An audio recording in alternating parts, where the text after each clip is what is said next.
Hello and welcome to another edition of Science Monitor, your favorite weekly program on science and technology related news. So let's start this episode with a quick preview of what's all in store for you. Indian Clot-buster drug prepared by CSIR cleared for phase 2 trials. Strategy for the upcoming 6th Brics summit finalized, all countries to collectively encourage new knowledge on science and technology. NGRI releases report, says India's northeastern states are least prone to earthquakes. Researchers at IIT Kharagpur prepared therapeutic food. The food shall supply essential nutrients to malnourished children in the country. CERN takes another step towards unraveling secrets on formation of universe. Some more mysteries of universe to be solved. And in our special segment, In Depth, we shall know a lot more about the Raman effect.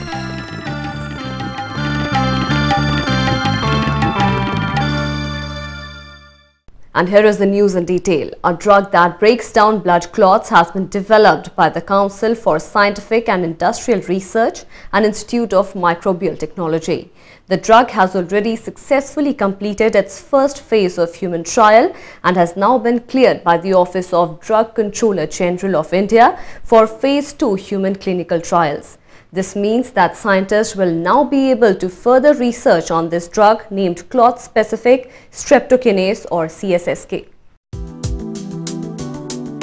The Drugs Controller General (DCGI) of India has given a go-ahead to CSIR Institute of Microbial Technology, Chandigarh, to carry out the phase 2 human clinical trials of the novel clot-buster drug clot-specific streptokinase, shown as CSSK in short.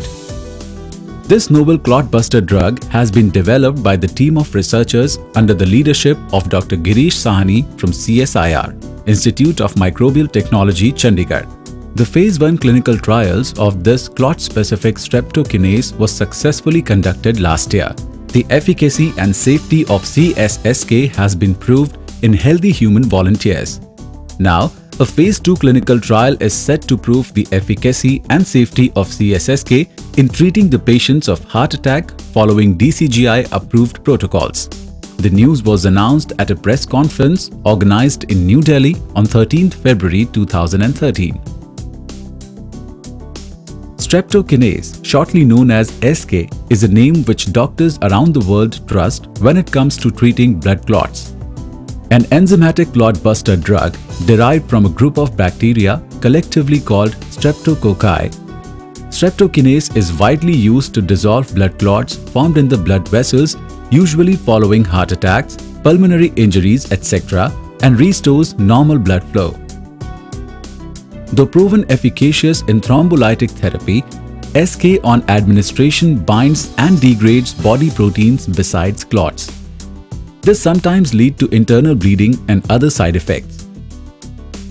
To tackle this issue, CSIR IMTech, in partnership with Nostrum Pharmaceuticals USA in 2006, launched a new drug called clot-specific streptokinase. The uniqueness of this clot-buster is that, unlike streptokinase, it can circulate in the blood in an inactive form and is deactivated only upon coming in contact with the blood clot. This reduces the generalized breakdown of body proteins and greatly decreases the risk of bleeding. And this clot-buster has been modified through protein engineering in such a way that it goes to the clot and gets activated there. And human trials so far on safety have validated this expectation, which was first established in animals, including monkeys and primates. And now the permission by the Drug Controller General of India has been given to carry out efficacy studies in human clinical phase 2 trials. Upon successful clinical developments, CSSK will be the first patented biopharmaceutical drug developed in India and is expected to be a leading thrombolytic drug worldwide without side effects. CSSK is to be marketed as a much cheaper and affordable alternative to the currently available expensive thrombolytic drugs and is thus expected to address the needs of the larger masses in the country.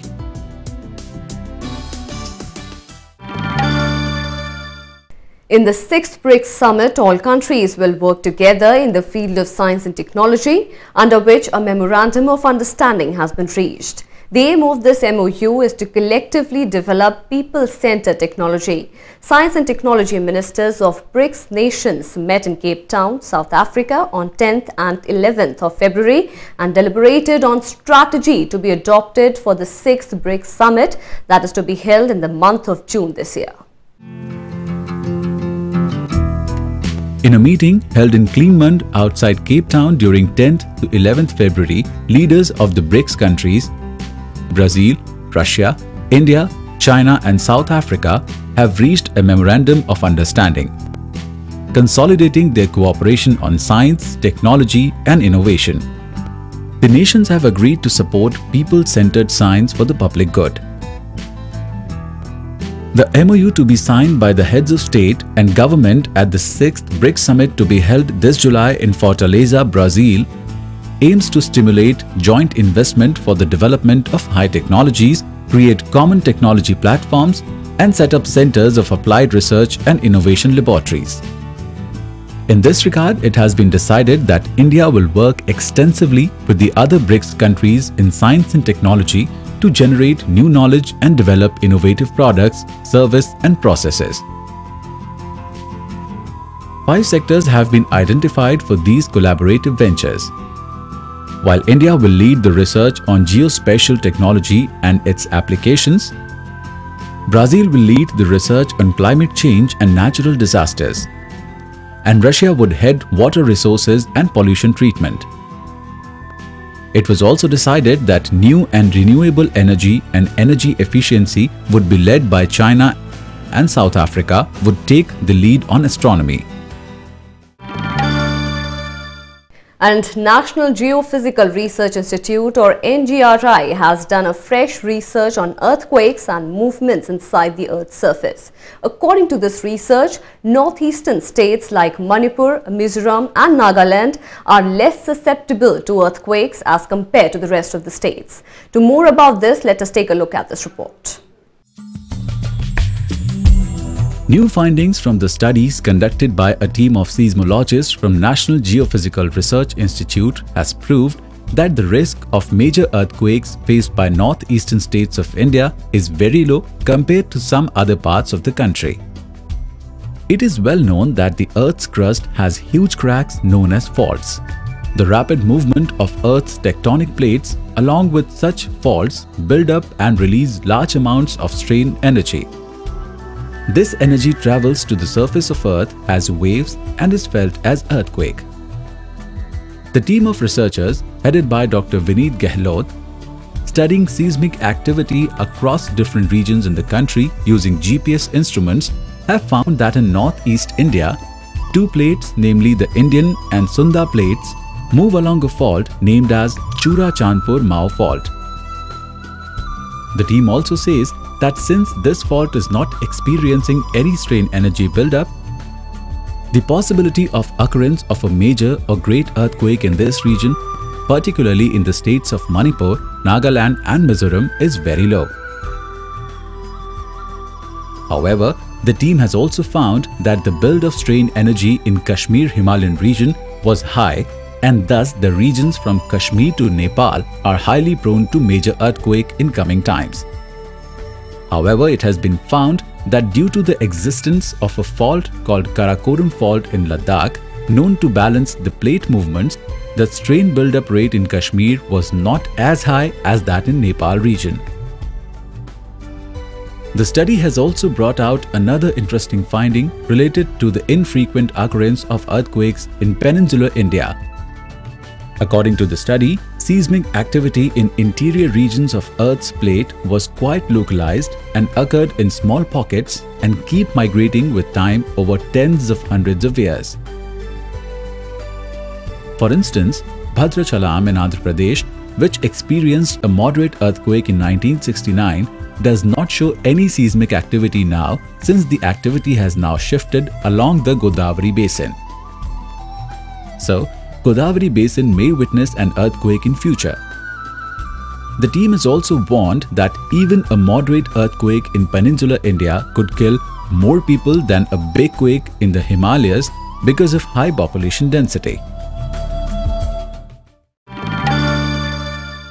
And in order to fight malnutrition in country, a team of IIT Kharagpur researchers and students have prepared a therapeutic food, which is a form of ready-to-eat paste.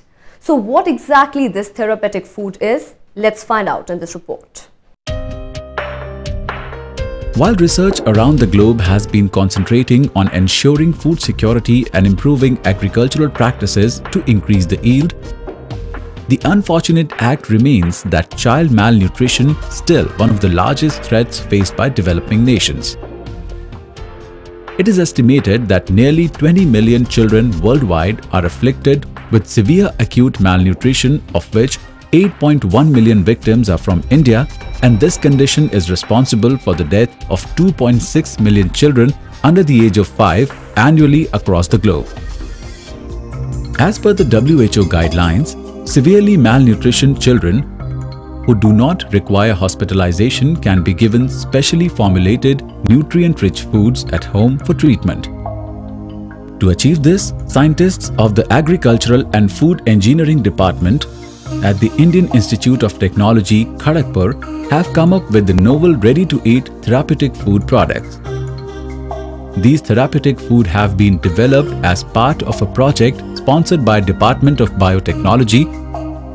The team has designed 5 formulations using peanut, potato and Bengal gram as the core ingredients. The formulation is in paste form and can be given orally to the children until they have gained adequate weight. We decided to do some research and development work to develop a product using indigenous resources and indigenous technology, so that we in a proper food, in one food, we provide all these recommended nutrients for such children. We selected locally available raw materials like Bengal gram, peanut and potato, etc. And we fortified these materials with other ingredients. So several ingredients were mixed together after primary processing in a particular proportion, and that particular proportion we decided according to our R&D by our R&D. The technology to produce this nutrient-rich food has been transferred to the industry, who will be distributing these formulations in easy-to-consume, square-shaped, screw-cap pouches of various quantities. Efforts are being also undertaken to spread the know-how of the product at the grassroots level and enable poor families to prepare such nutrient-rich foods.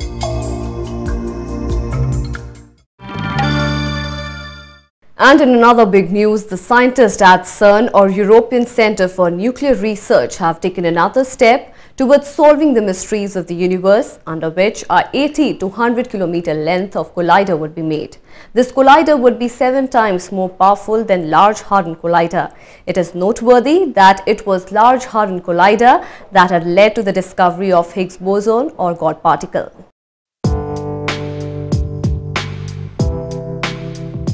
After the breakthrough discovery of much debated God particle using the Large Hadron Collider, scientists of the European Organization for Nuclear Research are now all set to planning what is being called the next generation circular collider.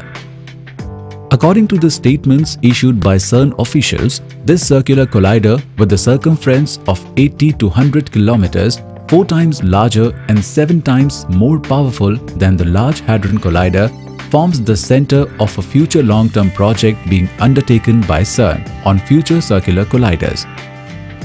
The international meeting marking the initiation of the project was conducted at the University of Geneva during 12 to 15 February 2014. Particle accelerators or colliders are large devices used to speed up and increase the energy of a beam of particles. This is done by generating electric fields that accelerate the particles and magnetic fields that steer and focus these beams of particles. They aid physicists in investigating the structure of the atomic nucleus. This also helps researchers test the predictions of different theories of particle physics and high-energy physics.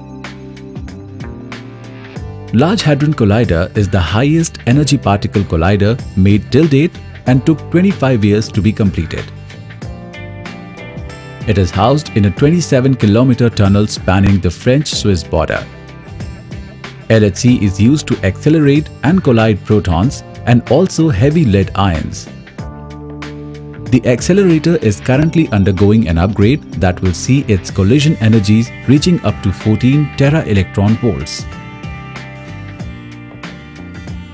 The Future Circular Colliders program being undertaken by CERN will focus on building a collider capable of reaching energies in the region of 100 tera-electron volts.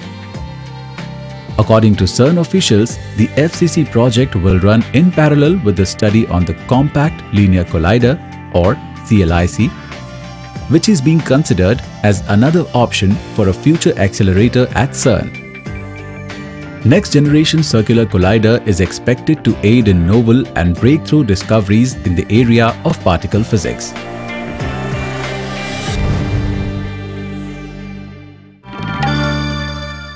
And with that, time for a short break. We will be back with more science-related news. Stay tuned.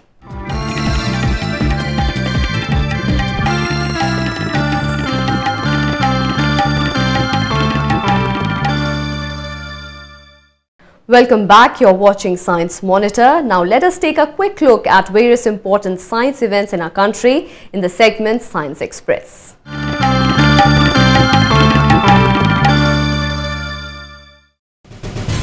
In heartening news for science researchers, biologists, an exclusive bioscience incubator is all set to be launched in high-tech city of Bangalore.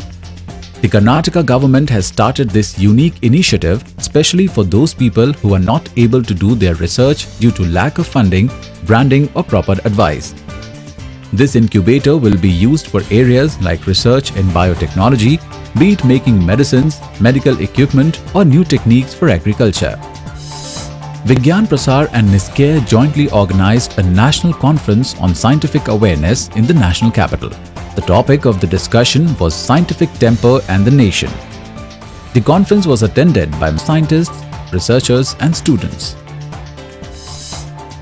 The Energy and Resources Institute, TERI, has come up with the first of its kind solar lighting laboratory in Asia. This lab will provide a platform for quality testing for off-grid lighting products. The lab has been set up in accordance with international standards. The lab started with the help of New and Renewable Energy Ministry and International Finance Corporation. It can test products in accordance with methods specified in the International Electrotechnical Commission's framework for evaluating off-grid lighting products. There has been decline in number of deaths from measles, World Health Organization has found. According to statistics, there has been a continuous decline in number of people dying from measles every year, much of which can be attributed to worldwide measles immunization program. In the year 2012, there was spread of measles in Africa and Southeast Asia that caused thousands of deaths. Multiple vulnerabilities have been detected in popular web browsers Google Chrome and Mozilla Firefox, and cybersecurity experts have advised internet users in the Indian cyberspace to guard against arbitrary activities on their system. Moreover, looking at the activities of suspicious virus, these browsers have been asked to get updated. These viruses can play havoc with personal information provided by those who are using these browsers.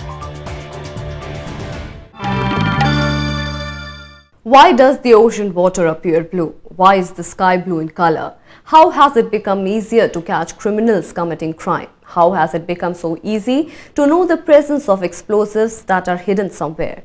Is there water on the surface of Moon? The answer of these and many other questions have been found with the help of Raman effect.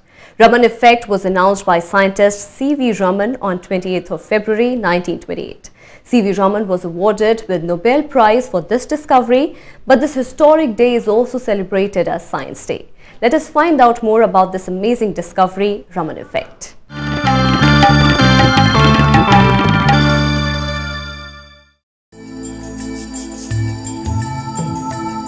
Every year, February 28th is celebrated as National Science Day in India.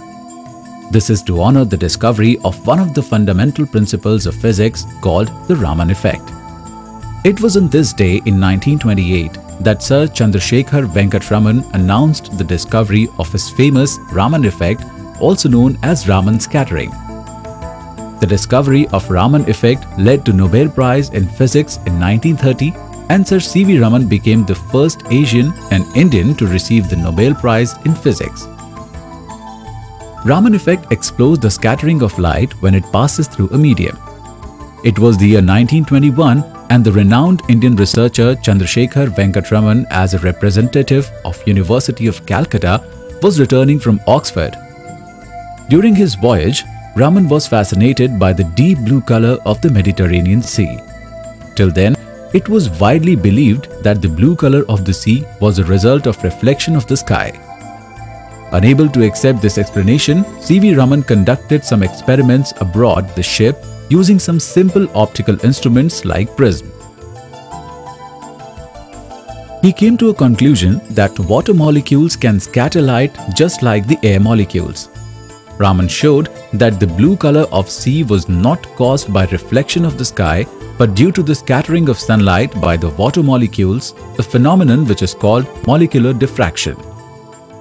Highest frequency color will be scattered most compared to the lowest frequency one. If you take violet light, which is nearly 2 times the frequency of the red light, according to this relationship, the violet and blue light are scattered 16 times, that is 2 to the power of 4 times more than the red light. On returning to Calcutta, C.V. Raman started working on the physics behind scattering of light and tried to measure the light scattered by liquids and various solids. His work led to the discovery of the Raman effect in 1928.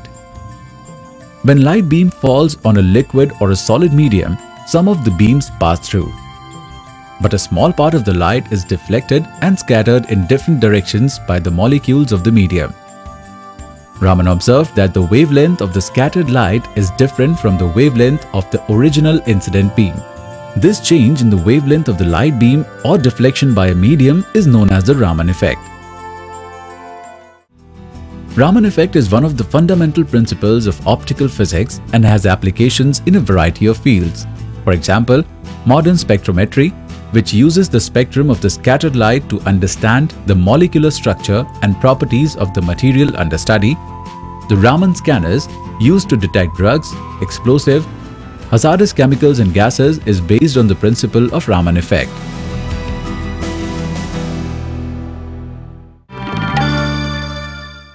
Science has developed over the years, and how the coming week has added to this development, we'll see in History of Science.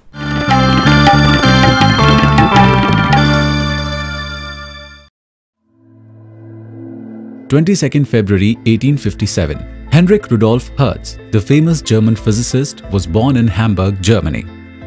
Hertz provided the existence of electromagnetic waves using engineering instruments to transmit and receive radio pulses.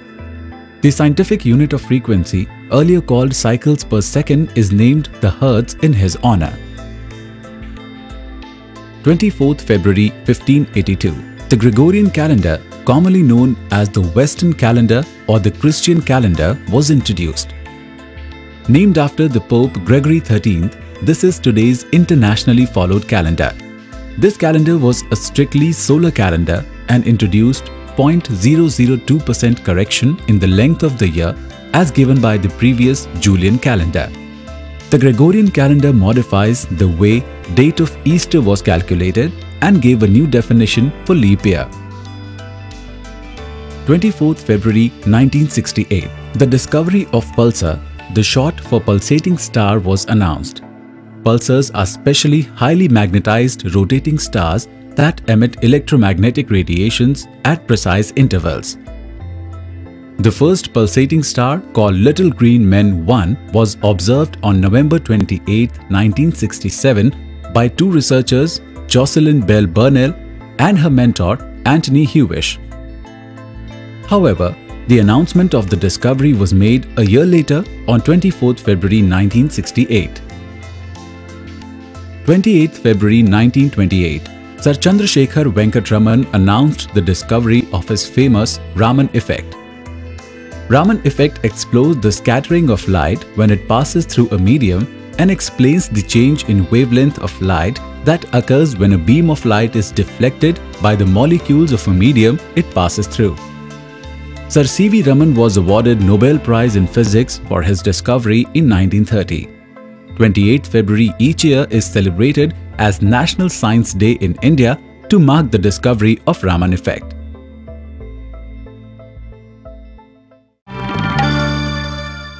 How did you find our program Science Monitor? Do send in your views and suggestions. Our email ID is news@vigyanprasar.gov.in. You can also write to us at this address, Vigyan Prasar, C24, Kutub Institutional Area, New Delhi, 110016. That's all for today in Science Monitor. We'll see you again next week with more information and news. Till then, goodbye and take care.